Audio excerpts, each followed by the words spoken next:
Ich begrüße euch zum heutigen Video meines Blogs Complexity in a Frame und möchte heute ein Buch vorstellen, über das es schon einen kurzen Text auf meinem Blog gibt, von Paul, Das visuelle Zeitalter, Punkt und Pixel. Es ist eine Universalgeschichte des Sehens, es ist die Geschichte der Entstehung des Visual Man, des Menschen, der durch das Bild geprägt ist. Und Gerhard Paul, ein renommierter Wissenschaftler, renommierter Historiker, datiert diesen Schritt vom Menschen, der durch das gedruckte Wort geprägt war, zu dem Menschen, der durch das Bild geprägt ist, ungefähr um das Jahr 1860, 1870, also die Zeit, in der die Fotografie über die Verbreitung in Illustrierten, in Revuen, in Tageszeitungen immer mehr in das Leben der Menschen eingegriffen hat. Daher auch der Untertitel Punkt und Pixel. Der Punkt, das ist der Rasterpunkt.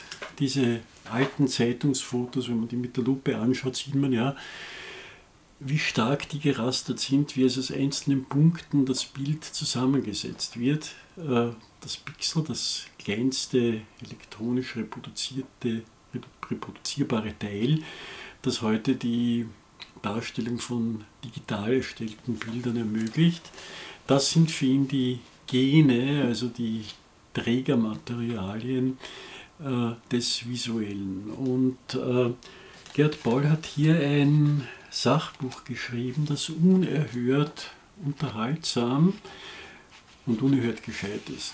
Es ist ein Buch, in dem man erfährt, wie Bilder das Bewusstsein verändern können, wie Herrschende mit einer entsprechenden Einflussnahme auf die Produktion von Bildern ein bestimmtes politisches und gesellschaftliches Bewusstsein beeinflussen oder sogar schaffen können.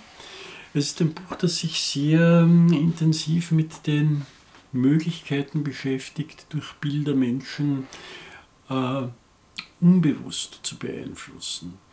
Es ist ein Buch, das sich sehr intensiv mit der Verantwortung derjenigen beschäftigt, die als Agenten der Bilder, um jetzt Annette Vohwinkel zu zitieren, die ein Buch ja auch auf Complexity in a Frame ausführlich besprochen findet, zu zitieren, welche Verantwortung diese Agenten der Bilder haben.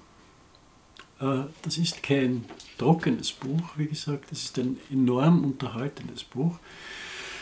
Und vielleicht hat der eine oder andere von euch jemanden, den er kennt und den er vielleicht jetzt am Jahresende zu den Feiertagen eine Freude machen will, dann wäre dieses Buch ein optimales Geschenk.